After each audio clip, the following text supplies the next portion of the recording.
বাবা আমার কি বিয়ে হবে না, বাবা আমার কি বিয়ে হবে না, মানে বাপ ছেলে প্রচণ্ড ঝামেলা চলছে। আমি খবর পেয়েছি আমার পাশের বাড়ি একজন লোক খুব উচ্চ স্বরে শুভেন্দু অধিকারীকে গান গাইতে শোনা গেছে। এই গান আমি একটা খবর পেয়েছি ইদানিং। আমার এক বন্ধু আছে ওখানে, শুভেন্দু অধিকারীর বাড়ির ওখানে। তো গত পরশুদিন শুভেন্দু অধিকারী বাড়িতে গেছিল এবং সেখানে নাকি তুমুল অশান্তি হয়েছে শুভেন্দু অধিকারীর সাথে তার বাবার সাথে। আর শুভেন্দু অধিকারীকে একটা গান করতে শোনা গেছে, বাবা আমার কি বিয়ে হবে না, বাবা আমার কি বিয়ে হবে না, মানে বাবা ছেলের প্রচণ্ড ঝগড়া, ও বিয়ে দেবে না আর ও বিয়ে ছাড়বে না, বলছে সবার হয়ে গেল আমার হচ্ছে না। বাবা আমার কি বিয়ে হবে না, বাপ ছেলের প্রচণ্ড ঝামেলা চলছে। আমি খবর পেয়েছি আমার পাশের বাড়ি একজন লোক খুব উচ্চ স্বরে শুভেন্দু অধিকারীকে গান গাইতে শোনা গেছে এই গানটা, বাবা আমার কি বিয়ে হবে না। আবার সব অনেক এই লোক বিয়ে পাগলা হয়ে গেছে গরমের মধ্যে, শুভেন্দুর বিয়ে হচ্ছে না ভাবুন। আরে বাবা, মানে দিলীপ বাবুর বিয়ে হয়ে গেল, তাও আবার প্রেম করে। তাহলে এখন শুভেন্দুবাবু এখন হাঁটা চলা শুরু করেছে, দেখলাম কদিন ধরে ফেসবুকে এদিক ওদিক হাঁটা চলা করছে, দেখছি যে কন্টাই দিয়ে ও মর্নিং ওয়াক শুরু করে দিয়েছে যে যদি আমি একটা কোথাও খুকুমনি পেয়ে যাই। অর্থাৎ শুভেন্দু অধিকারীর আর হচ্ছে না। শুভেন্দু অধিকারী খুব প্রচণ্ডভাবে এটা নিয়ে মানসিক ডিস্টার্বে রয়েছে। শুভেন্দুদার জন্য আমি সত্যি খুব মানে কষ্টবোধ করি যে শুভেন্দুদা একটাও পেলো না এখনও পর্যন্ত। কখনও স্যান্ডিসা, কখনও এদিক ওদিক অনেক চেষ্টা করেছিল, লাস্টে স্যান্ডিটাও জুটলো না। আর কি বলবো, আর কিছু বলার নেই। আমি আপনার চ্যানেলের মাধ্যমে অনুরোধ করছি, আমি একটা মেট্রোমনিতে বিজ্ঞাপন দেবো শুভেন্দু অধিকারীর কী আমার গোত্রটা জানতে হবে একটু, সেই গোত্র হিসাব করে মেট্রোমনিতে বিজ্ঞাপন দেবো। আমার ডিভোর্সি হলেও চলবে, যে ডিভোর্সিও যদি একটা মেয়ে পায় শুভেন্দুর সাথে ধরে দিয়ে দেবো। দিলীপ দা তো করেছে ডিভোর্সি, তাহলে ও কেন করবে না। আমি ডিভোর্সি বা বিধবা কোনো একটা মেয়ে পেলেই আমি ওর সাথে দিয়ে দেবো। আমি যোগাযোগ করছি, শুভেন্দু দাকে আমি অনুরোধ করবো একটু মাথা ঠান্ডা করে থাকুন, নিশ্চয়ই আপনি মেয়ে পেয়ে যাবেন।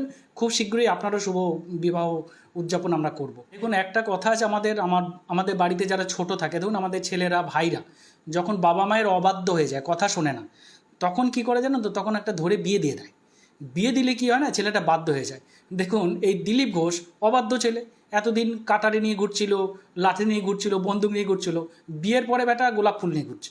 অর্থাৎ বিয়ের পরে মানুষ শুধরে যায়, এটা দিলীপ ঘোষকে দেখে বোঝা যায় যে একজন যদি উপযুক্ত ভালো নারী হয়, সংসারিক মহিলা যদি হয়, তাহলে পরে বরকে শুধরে নেয়। তো দিলীপবাবুর মতো যদি একটা বাউন্ডিলে লোক, গুন্ডা লোক, বদমাশ লোক, এরকমভাবে কথায় কথায় দাবার করে ফেলা এমন একটা লোক যদি গোলাপ নিয়ে করে, শুভেন্দু অধিকারীর নিশ্চয়ই সুমতি হবে। দিলীপদার যেমন সুমতি হয়েছে, শুভেন্দুদারও সুমতি হবে। প্রচণ্ডভাবে মানে ভেঙে পড়েছে, মানে ফ্লাস্ট্রেশন, মানে এত গভীরভাবে ভেঙে পড়েছে শুভেন্দুদা। আমি বললাম তো, খবর পেলাম, মানে সব সময় চুপি চুপি গেছে, বাবা আমার কি বিয়ে হবে না, আবার জোরে কখনো বলছে। প্রচণ্ড ঝামেলা অশান্তি চলছে, সব ভাইদের বিয়ে হয়ে গেছে, ওর হচ্ছে না। ভাবুন কী অবস্থাটা। এই অবস্থায় থাকা যায় গরমের মধ্যে? দিলীপদা কোথাও পাহাড়ে ঘুরতে যাবে বলছে ঠান্ডার জায়গায়, এখন শুভেন্দুদা দেখছে আমাকে এই গরমের মধ্যে এখানে ঠেলে দিয়ে গেল, আমার একটাও জুটছে না, একটা ভালো দেখে দিলীপদা জোগাড় করে নিল।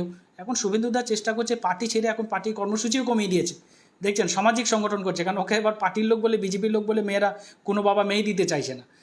কোনো মেয়ের বাবা শুভেন্দু অধিকারী যখন যাচ্ছে বিজেপির লোক, তখন আর মেয়ে দিতে চাইছেন। এবার এটাও মেয়ের বাবারা জেনে গেছে যে তারা 2026-এর পরে তারা বিরোধী দলনেতা থাকবে না, তাহলে ভবিষ্যৎ অন্ধকার। তাই এখন শুভেন্দু অধিকারী নিজেকে সামাজিক সংগঠন হিসেবে, সমাজকর্মী হিসেবে পরিচয় দিচ্ছে এবং পলিটিক্যাল প্রোগ্রাম ছেড়ে এখন সমাজকর্মী হিসাবে সামাজিক প্রোগ্রাম নিতে শুরু করেছে। যত চাকরি হারা রয়েছে তার মধ্যে 6,000-এর মধ্যে 1,500 লোক শুধু পূর্ব মেদিনীপুরের। 6,000 লোক যে যারা অযোগ্য বলে যাদেরকে চিহ্নিত করছে সিবিআই, সেটার 1,500 শুধু পূর্ব মেদিনীপুরের। তার মানে কারা ছিল? এবং ওর ভাই ও সমস্ত, মানে ওর ওর যারা ওর ভাইরা রয়েছে, এরা প্রত্যেকেই এই চাকরি কেলেঙ্কারির সাথে যুক্ত। অর্থাৎ এই যে চাকরি গেছে সে শুভেন্দুবাবু ছিল। আর দেখুন এবার যদি শুভেন্দুবাবুর পরেও যেটা মানে বড় বড় প্রশ্ন, সেটা হচ্ছে বিহার, ইউপিতে 69,000 চাকরি চলে গেছে। তার জন্য পুলিশ আন্দোলন করছে, লাঠি মেরে পগার পার করে দিচ্ছে। আমাদের ত্রিপুরায় 10,323 জনের চাকরি চলে গেছে। বিজেপি ক্ষমতায় আসার আগে বলেছিল যে আমরা যদি ক্ষমতায় আসি, যাদের এই ফুল প্যানেল বাতিল হয়েছে বামফ্রন্টের আমলে, বামফ্রন্টের দুর্নীতির জন্য ত্রিপুরায় 10,323 জনের ফুল প্যানেল বাতিল করে দিয়েছিল ত্রিপুরা হাইকোর্ট। সেখানে ভারতীয় জনতা পার্টি ইয়েতে যে আসামের চিফ মিনিস্টার হেমন্ত বিশ্ব শর্মা, তিনি বলেছিলেন আমরা যদি ত্রিপুরায় ক্ষমতায় আসি, আমরা এই 10,323 জনকে 3 মাসের মধ্যে চাকরি দেবো। তাদের 6 বছর একবার টার্ম কমপ্লিট, সেকেন্ড টার্ম হতে চলে, এখনও পর্যন্ত তাদের চাকরি দেয়নি। অর্থাৎ চাকরি তারা দেয় না, তারা চাকরি চাইতে গেলে তাদেরকে মেরে সেখান থেকে পিঠ বেঁকিয়ে দেয়, হসপিটালে ভর্তি হয়, আগুন দিয়ে জ্বালিয়ে দেয়, আর উত্তরপ্রদেশে ওখানে বুলডোজার চালিয়ে দেয়, কতজন মারা গেল সেখানে, উত্তরাখণ্ডে কারফিউ জারি হয়ে গেল। অর্থাৎ আমাদের এই রাজ্যে পুলিশ মারে না, পুলিশকেই উল্টে তারা যারা চাকরি প্রার্থী আন্দোলন করছে তারা উল্টে তারাই ডিস্টার্ব করছে, তারা শুধু সহ্য করছে। এখন একটা ওই তো বললাম চোরের মায়ে বড় গলা, যে চুরি করেছে সে জোরে চেল্লাবে। ওখানে যারা আন্দোলন করছে, চাকরিহারা যারা আন্দোলন করছে, ওখানে দেখবেন খুঁজে যে কোটা আন্দোলন করছে ওর মধ্যে 90% হচ্ছে অযোগ্য, 10% হয়তো যোগ্য, যারা বামফ্রন্ট মাইন্ডের বা কিছু রাজনৈতিক দলের যারা তাদের কথা শুনে যারা ওখানে চলে এসেছে। কিন্তু ম্যাক্সিমাম দেখবেন যারা ওই বলে না চোরের মায়ে বড় গলা করে যেটা আছে দেখাতে হবে যে আমি যোগ্য।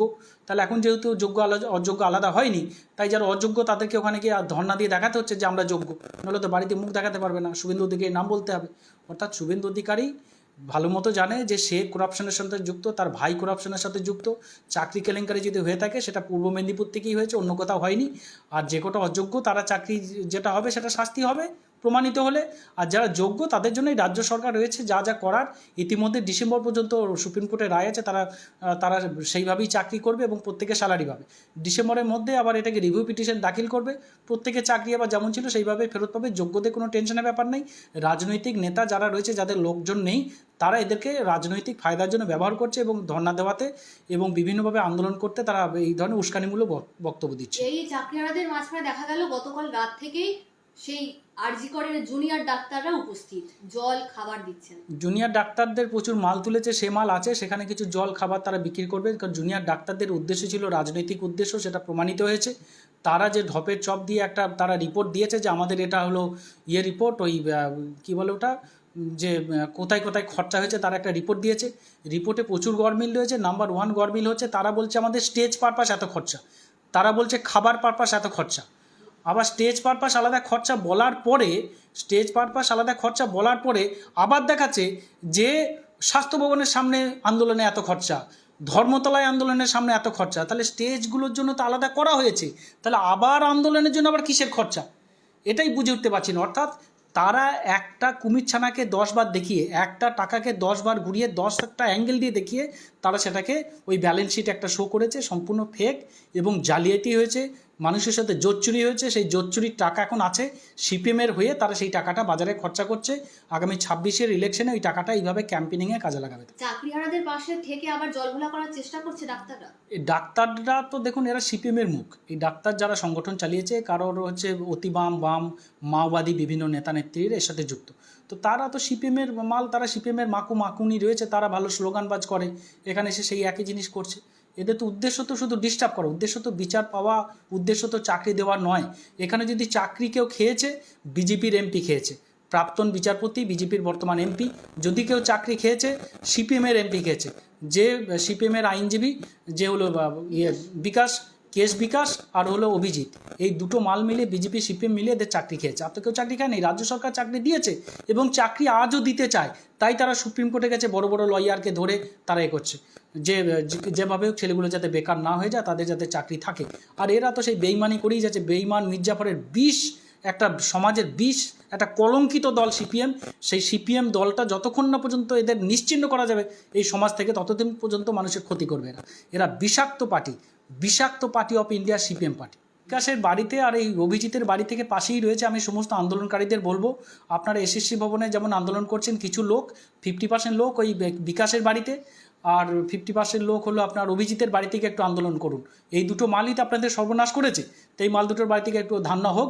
যদি বুকের পাটা থাকে, যদি এখানে সিপিএম বিজেপির মাল না থাকে, যদি সত্যি ওখানে যারা চাকরি প্রার্থী থাকে, এসএসসির যদি চাকরি প্রার্থী থাকে, যারা যোগ্য চাকরি প্রার্থী থাকে, তাহলে একবার গিয়ে অভিজিৎ গাঙ্গুলির শর্ট লেগে বাড়ি ওখান থেকে হাঁটা পথ 2 মিনিট লাগবে, তার ফ্ল্যাটের সামনে গিয়ে ঝামেলা করুন, জানবো বুকের দম আছে, বুকে পাটা আছে, সত্যি আপনার আন্দোলনকারী।